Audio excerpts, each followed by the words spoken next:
നമസ്കാരം, എൻ്റെ പേര് Shruthi. CPAS college of teacher education Thrippunithura സംസ്കൃത വിഭാഗത്തിലെ ആദ്യവർഷ വിദ്യാർത്ഥിനിയാണ്. മഹാഭാരത യുദ്ധത്തിനെ ആസ്പദമാക്കിക്കൊണ്ട് എൻ്റെ പ്രിയപ്പെട്ട അധ്യാപിക ഡോക്ടർ ദീപ കെ എഴുതിയ ഗജേന്ദ്ര വിലാപം എന്ന ഒരു കവിത.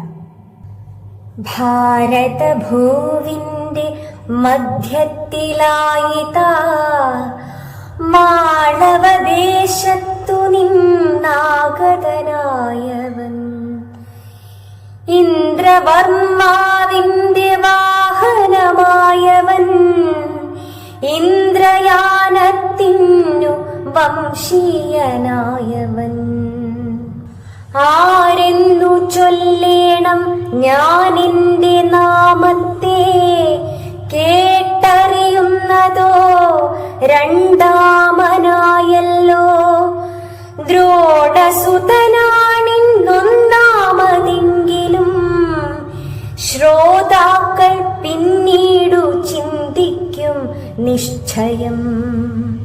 ധർമ്മയുദ്ധത്തിലാ ധർമ്മക്ഷേത്രത്തിൽ മഹത്തായ ഭാരതയുദ്ധത്തിലന്നാളിൽ മധ്യമ പാണ്ഡുപുത്രന്റെ കൃത്യത്താൽ മണ്ണടിഞ്ഞൊന്നു ഞാൻ കിടന്നതോർക്കുന്നുവോ.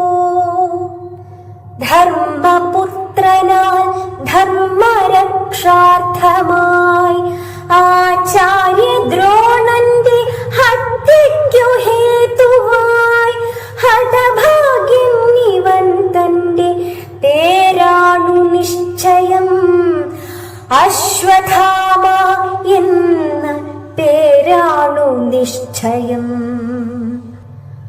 ബാന്ധവർ തമ്മിലടിച്ചിടുമ്പോഴും ആബാലവൃദ്ധർ വധിക്കപ്പെടുമ്പോഴും ബലവാനാമെന്റെ ആർത്തനാദങ്ങൾ ബാലാവസ്ഥയിലൊടുങ്ങി കിടന്നാൾ. ഭീമസേനന്റെ ഭീമപ്രഹരത്താൽ ഭൂമിയിൽ ചെമ്പട്ടണിഞ്ഞു കിടന്നതും ഭാരത മക്കളെ കണ്ടുവോ നിങ്ങളെ. ഭാരതപുത്രന്റെ ദേഹവിയോഗത്തെ പാർത്ഥസാരഥേ ചൊൽക ഇന്നേതേതു നീതിയാണെന്റെ ഹത്യയ്ക്കു കാരണം. ഇന്നോളം ഈ ഭൂവിലാരെയും ഞാൻ എന്റെ ശത്രുതാപാത്രമാക്കിയിട്ടില്ല മാധവ. കാലങ്ങളേറെ കഴിഞ്ഞ